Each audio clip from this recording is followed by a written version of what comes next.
एते परिमाण रे माँ माउसी भौणी मैंने योगदान कले जगह है रास्ता ठिया हेले तेणु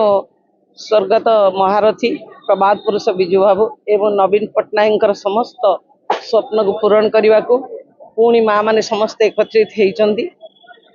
होते ये सरकार दुर्नीति ईवीएम दुर्नीति एवं अधर्म अन्याय बाटर जाई एमान केवल सरकार को हाथी तेणु अधर्म वित्त बड़े बहुत गला बेले जाए मूल सहित एम विनाश काल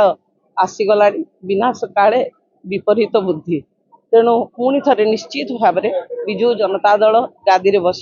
नवीन पट्टनायक ही मुख्यमंत्री हेबे। महिला मान को 50% संरक्षण कहीं दिजावनी कहीं से बिल को पास कर दि जाऊनी कौ अभिसंधि रखिकी एभली महिला मान को अपमानित कराऊँच केवल मुहरे महिला माँ माँ बोली चित्कार करुँच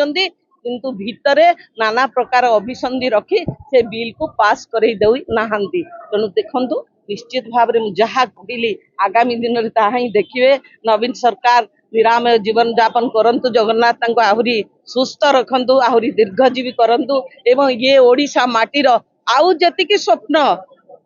रही जाइए से विकास पुरुष नवीन बाबू निश्चित पूर्ण करेंगे एथिरे तीड़े मात्र संदेह नहीं दखल करदेला पुणी निश्चित भाव में दखल कर त्रिस्तरीय पंचायत निर्वाचन जहाँ प्रभात पुरुष विजु बाबूंकर स्वप्न आ नवीन बाबूंकर प्रचेष्टा रे आज महिला माने घर कोण रे न बसी एसएसजी ग्रुप माध्यम से माने गोटे नुआ दुनिया को देखी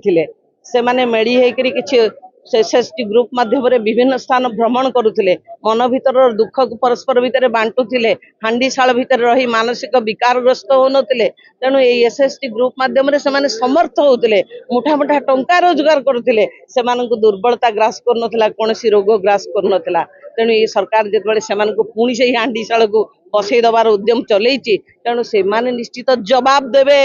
जिते माटे जवाब दब जिते भौणीटे जवाब दब जिते झीटे जवाब दब से निश्चित भाव में ये सरकार सबकि चूर्ण विचूर्ण हो श्मशान को जीव विजु जनता दल पुणी गादी में आसो जार आरंभ हम यही पंचायत निर्वाचन जो भली भाव में नवीन पट्टनायक विरुद्ध रे फुस पुतलिका दाह करा जाउछि बारंबार मिछ अपप्रचार करा जाउछि जे बीजेडी सरकार महिला विरोधी सरकार बोली किंतु आपण मानक पाखरे अवगत थिबो निहाती भाव में 2023 रु मुख्यमंत्री नवीन पट्टनायक जे कि 33% रिजर्वेशन को सम्मति जनईतिले किंतु 2024 रे बीजेपी सरकार ताहाको कार्यकारी कला नाही आपण माने सांबादिक मानक भाई मानक पाखे भी थिबो जे जोटा कि कला पंचायत निर्वाचन रे आमे बीजेडी दल 50% महिला को स्थान देइथिला तेणु एइथरु प्रमाणित जे महिला विरोधी किए बीजेपी सरकार ना बीजेडी सरकार ये सरकार केवल लोकन को